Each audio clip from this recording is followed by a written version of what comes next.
to the Samsung stage here at GameSpot.com. It's E3, it's day one, and it's, you know what, I'm not going to lie, it's the most exciting game for me personally on the stage all day of today. It's The Witcher 3, and I'm joined by Peter and John. Guys, it's a pleasure to have you here. How are you doing? Likewise. Great. How is E3 going so far for you guys? Busy.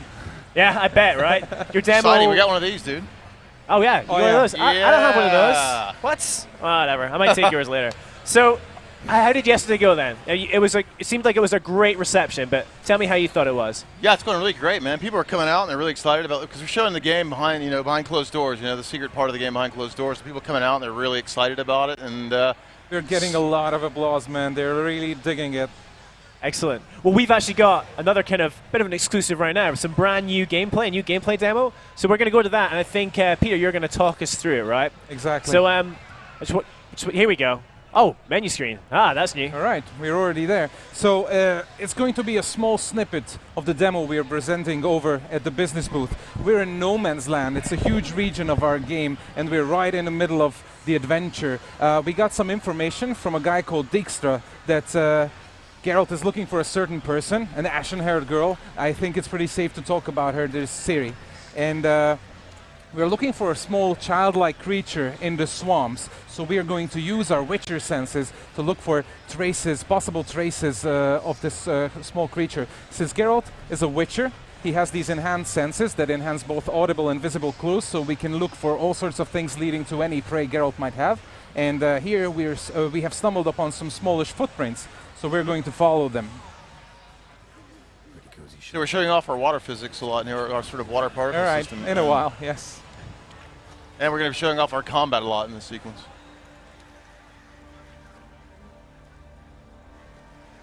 Johnny?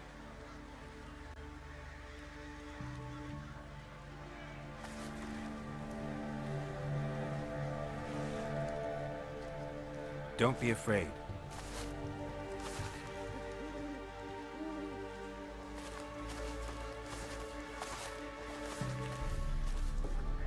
You're a Bucka? Ah, a godling. Not many of you left. I'm looking for a woman with ashen hair. Seen her? Tell me everything from the start. Where did you see her? What was she doing? It's important to me. Why not? Lost your voice? Can I help you somehow?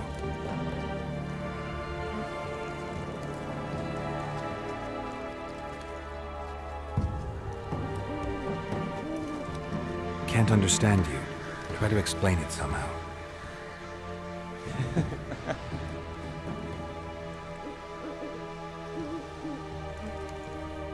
Want me to follow you? No choice, I guess.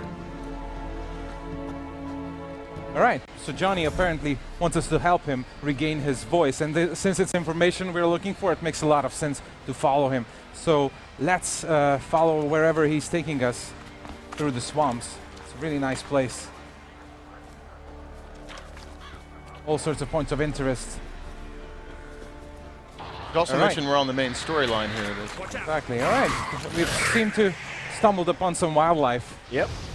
We're going to use some signs to recognize these guys?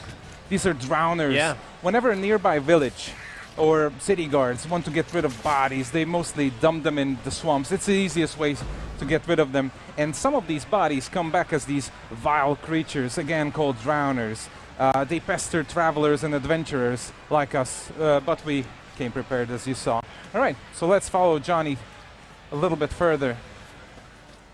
We're going to see some really interesting things here. I think you saw some cutting limbs there, so we implemented a new sort of full dismemberment system in the game, so you can cut everything up, basically. People seem to like that a lot. Yeah, I noticed the demo when you cleaved that man in two, yeah. Something's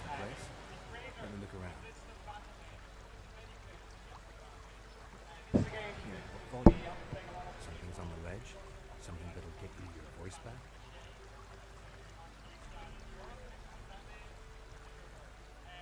Guess I gotta make this climb. All right, so I think we really don't want to spoil the whole story for your audience because we still have an entire game to spare for you. So it's like a 50-hour sort of main storyline within 50 hours and a 100-hour game. So it's like you really got to play it for a long time to get into it. But I think this little snippet shows off some of the storytelling features in the game. So what were we just watching that game running on there? Was that a PC or was that PS4? What was that build we just had a look at This there? one right here, it's playing on PC. Playing on PC, Yeah. right, okay. So you mentioned the dismemberment system. That's kind of new. What else have you added into combat? We have refined combat a lot. It's very, very tactical now, while being very casual, of course. This is a very welcoming system, just like the story. We would like to focus on welcoming and inviting as many new players as possible. You don't have to play any of the prequels to get engaged in the story, and the combat is likewise very, very approachable. So it's, you know, easy to learn, hard to master. There's a lot of depth to it. There's a bunch of combat animation that makes it really, really fluid. It's really enjoyable. There's a lot to do here. So is it similar to the combat in Witcher 2, or have you just tweaked it slightly? Or I mean, like, how similar are they? But it's been refined a lot. Okay, okay. But is there still that emphasis on countering and dodging around? Because I remember, for me, that's certainly only the best way I found a victory in many battles was to make sure I counted, to make sure I jumped out of the way a lot. Is it still that kind of, you can't take many hits, you need to be careful about how you play? There's a bunch of that, and of course there's a lot of emphasis on sign usage, so it's a nice balance pacing between all the features we have in combat. We took the backward roll out of the game though now, so now it's just the dodging system, and there's a pretty advanced parry system as well in the game. Okay. We also noticed in the demo yesterday that Geralt can now jump. Finally, he can jump. So, what made you decide to give him a bit more agility? Is that just for kind of traversing around the world, or we want really full immersion in the game? So you need to add the jump in, so because you can jump, you have obstacles you can jump around. So it's a pain to have to run around a fence or something like that. So full immersion requires full capability of the character, you know. And speaking of full immersion, I really want to ask you guys about the world of The Witcher 3. I mean, you've described it as an open world.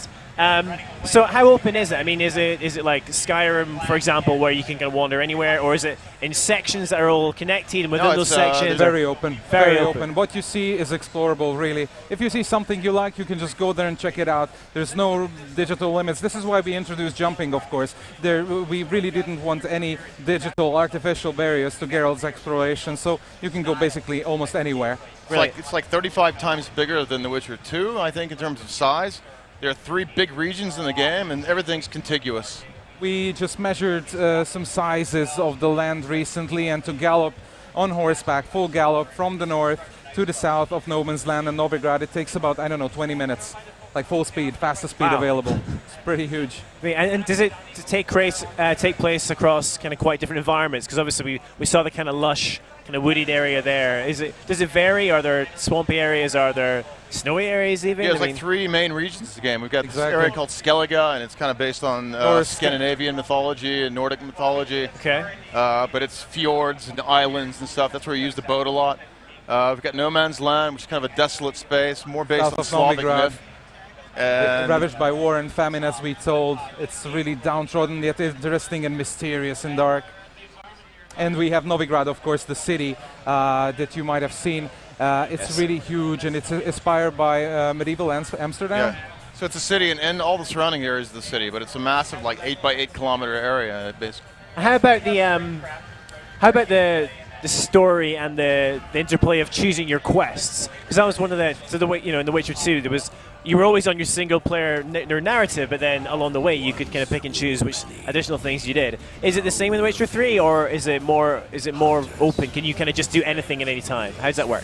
No, I mean there's a really important main storyline, but you can approach it from a lot of different ways. So it feels very non-linear, and it's very lateral. So you might have different plot paths going along the game, but you can move across them laterally in a way. This is why we introduced the open world, basically. We like to say we want to give room to explore the story, and it required a massive open world. So the solutions are not only dialogue choices like, I want to help you, I'm not going to help you, I'm going to enter the city from this direction. And that alters and modifies and affects a lot of things, and so on. And you can always jump off a quest and go do some open world stuff. Fantastic, fantastic. So you mentioned there's boats. I mean, how does that work in with the way you traverse the world? I mean, being able to use boats, how does that kind of work in with how you adventure around yeah, the well, world. you know, in the world, we have fast travel systems, so you can actually fast travel around, but you need to explore the areas and unlock these sort of fast travel points. So, with, like Skellige, since there's lots of islands and offshore things, you got to take the boat out there to actually find out where to go, and and quest out there or monster hunt out there. Then you unlock it, and you can fast travel back or fast travel there. So the boat is it's a means of navigation and means of travel first and foremost. There's also a horse, and you can scale cliffs. So basically, what we're saying is everything you can see in the game, you can actually go to. So you need a way to get there. There's also underwater. So it's tons of ways. So loads of ways to get around. Now, one of my favorite things about The Witcher 2 was that it was challenging, and it didn't feel like, even though the production values were incredibly high, it was very slick. It didn't feel like most other games. The way I thought about it was like, you go and see a really great, like, say, Swedish cinema film. It's equally as high production value as Hollywood, but it just feels different. Are you aware of that kind of? It doesn't feel like a West, like an American game or a British game or whatever. Of course. And are you aware of trying to keep that and maintain that? Yeah. Of course, this is a lucky thing that we are situated in Poland, because we are inspired by Slavic mythology a lot, and it's kind of related to European mainstream, of course, but it has a lot of unique approaches. So that affects story, that affects sounds, the music we're using, all the characters, the monsters and beasts, Geralt's reactions, dialogue, and everything. So you're really getting a one-of-a-kind experience in the game. Yeah, I think Slavic myth is kind of alien to us Americans, so it does feel different when you play it, because you've heard fairy tales told from different perspective, and then this is completely something we never actually experienced when we were growing up. So it's a completely new feeling for players, I think, which is cool. Now, one of the bits I really enjoyed in Witcher 2, and one of the facets of Geralt being a Witcher, is the idea of monster hunting. Is that, it seems like the trailer you showed off yesterday, Geralt, that wasn't part of the story. He was just hunting a griffin in like a random encounter, is what it seemed like. Is there going to be a lot of hunting choices, just like as you adventure through the world? That's how it works. Basically, what we like to say is these creatures, however large, dangerous, and hard to defeat, are not bosses at the end of dungeons. They roam the wilderness. They're part of the fauna, so you can stumble upon them when you're exploring, or you can stumble upon their tracks and marks that you can discover using the Witcher senses that we just introduced minutes earlier. You can hear local gossip in villages that a large creature is taking livestock and all sorts of things. So there are many, many ways to pick these up. It's not, it doesn't feel artificial at all. It depends on where you are, what you're doing. The discovery can be tied to main quests or sudden occurrences, coincidences. It feels real. And so thinking a bit about monsters and about enemies in general. So are there going to be, like, say you start off the game, you're pretty early on, and you come across a trail for something really nasty, something really dangerous. Is that thing going to kill you? I mean, basically what I'm asking is, does enemy difficulty scale to your ability, or is it just they're as hard as they are, and you better be ready for that fight, or you're going to die? Yeah.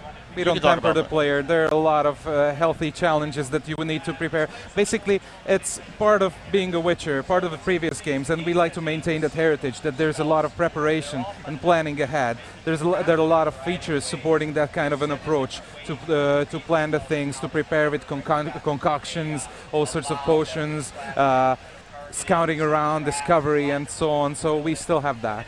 Fantastic. Are you guys gonna? Because what I liked as well is when you did the newer version of The Witcher 2, and you included that kind of combat training arena system.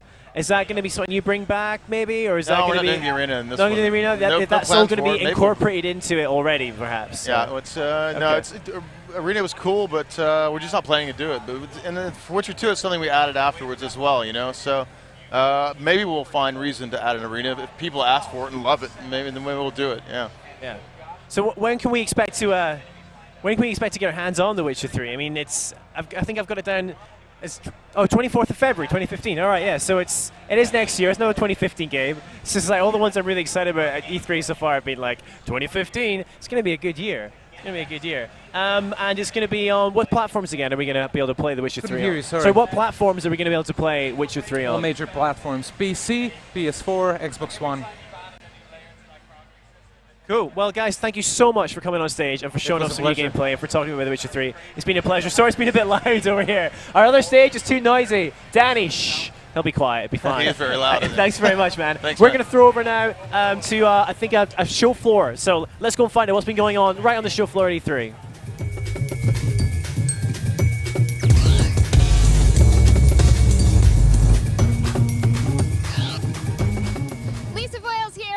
GameSpot. I am here at E3 2014, and I have sneaked into the Bethesda booth. Everything is so behind closed doors. As you can see up here, we can't even show anything on the